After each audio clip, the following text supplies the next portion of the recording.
Imagine what Elijah entered. Imagine what Moses entered. God knew that it would be an error for them to die. When Elijah finished his assignment, God said, don't make the mistake of thinking you will take off this body. I will need you for another generation. Because what you know, there are few who know it. And if they don't know it, there are dimensions that cannot open. And so Elijah alone has 4 lifetime. After he lived the first lifetime as a Tishbite, the Bible said Elijah will come again. And John came in the wilderness in the spirit of Elijah. And when John was finished, Elijah showed up again on the Mount of Transfiguration, telling Jesus, the Son of God, what he will do in Jerusalem. And as if that is not over, he said the 2 witnesses coming, Elijah will come again. So one man will live 4 times. One man will exist 4 times. And God refused to take his body off. What kind of relevance is with God is that? I write unto you, fathers, there is something Elijah knows. And so even the life of Elijah, works of Elijah with God, became a mantle. So much so that many generations after, we need to touch the mantle of Elijah. And if you want to bring government to a territory, trust me, you must encounter the Elijah mantle. Because that's the mantle that creates a highway. That's the mantle that challenges government. If you don't have the mantle of Elijah, you will not have authority to address government. What did he know?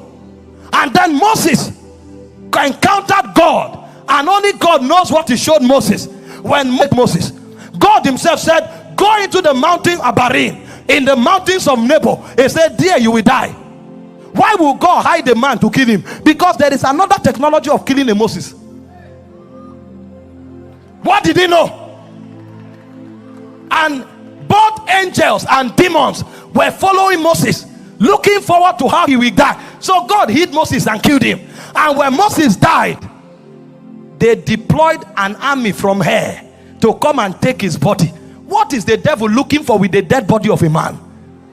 Meanwhile, you are alive. That means the dead body of one man is more important than another living man. What was that Moses knew? And God will have to mobilize an archangel, not an ordinary angel, because of the princes that came from here. An archangel was mobilized to ransom the body of Moses. Do you know who Michael is? The Bible calls him the angel in charge over Israel.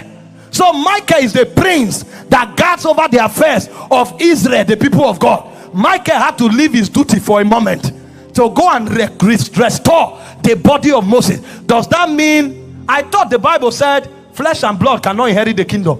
Why is God now interested in flesh and blood? What is it that God has put in that body? I write unto you, fathers, because you have known him that is from the beginning. When we talk about subjects like this, they are deep matters. In the oracles of God, there are places you go to, so that even when you leave this world, you are still relevant. Because the government of God is from everlasting to everlasting. Where you stand in the day of your manifestation is what will determine where you will stand for all eternity. May God help our generation not to end up as mediocres.